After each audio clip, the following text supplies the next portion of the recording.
Alors que la guerre s'intensifie, une autre menace frappe de plein fouet la population soudanaise, le choléra. L'épidémie gagne du terrain à grande vitesse, aggravée par l'effondrement des infrastructures. Selon les autorités sanitaires, plus d'une centaine de décès ont été recensés en une semaine, avec plusieurs milliers de cas dont la quasi-totalité se concentre dans l'état de Khartoum.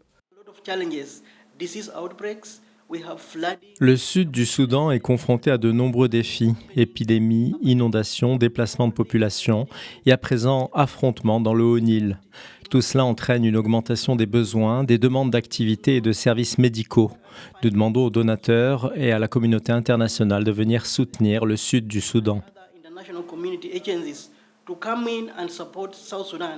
Les frappes de drones ont touché plusieurs centrales électriques, privant la capitale de courant pendant plusieurs jours, paralysant les systèmes d'eau. Aujourd'hui, 90% des stations de pompage sont hors service, une situation dramatique favorisant la propagation rapide de la maladie.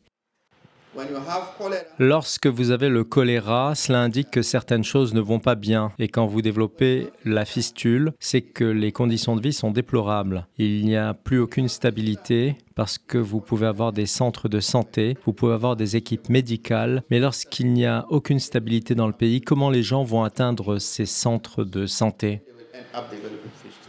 Cette infection transmise par l'eau contaminée peut être mortelle en quelques heures sans traitement. Mais dans un pays où 90% des hôpitaux sont fermés et 80% ne sont plus opérationnels, les soins sont quasi impossibles à fournir. Selon l'ONU, la population du Soudan est en train de subir la pire crise humanitaire au monde.